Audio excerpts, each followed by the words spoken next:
What no one ever told me.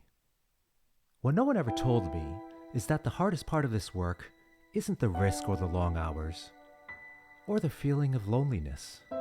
It's carrying the weight of their stories in our heart. No one ever told me that I would witness so many dogs struggling, shaking with fear, paralyzed by pain, overwhelmed with distress. No one ever told me that I would share in the sorrow of guardians, hearts breaking under the weight of impossible choices. No one ever told me that the scars from dog bites would be nothing compared to the scars each dog leaves on our hearts when we think we've failed them. No one ever told me about the fatigue that sets in when our well of compassion runs dry and how hard it can be to fill it again. No one ever told me. And still, when the world misunderstands them, they try. Even when the label of aggression follows them from home to home, from shelter to shelter, they try. They try to communicate, but their language goes unheard. They try to cope, though the world is chaotic and unpredictable. They try to trust, even when they've been given every reason not to. But rarely do we stop and ask what they've endured. Rarely do we ask what they need. Rarely do we listen. At its core, it has always come down to one question: am I safe?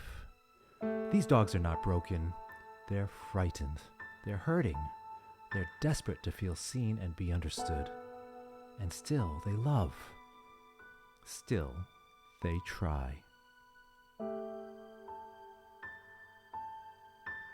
Not because it's easy, but because dogs are wired for connection, to belong, to hope, to believe in us, even when the world has given them so many reasons not to.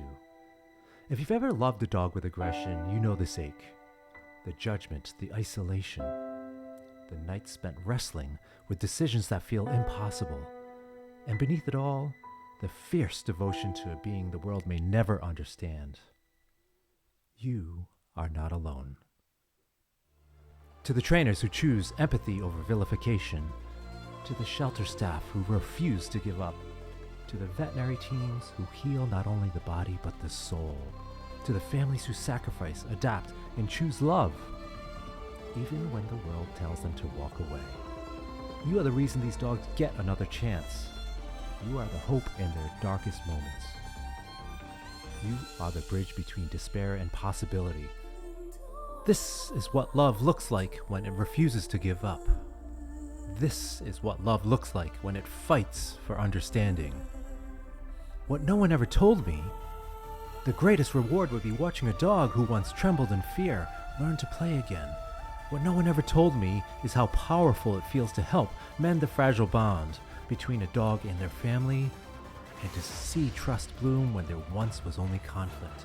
What no one ever told me is that the joy of seeing a dog move from hopelessness to healing could be so overwhelming it brings tears to your eyes. What no one ever told me is that this profession would give back more than I could ever imagine. That the lesson these dogs can teach us about patience, forgiveness, and the will to try again would make us better trainers, better guardians, and better human beings, not only to dogs, but to people as well. What no one ever told me, this is why we love what we do, because every dog who struggles isn't asking for perfection, only for a chance, for safety, for someone who will not give up on them. And that chance can change everything and is within all of us.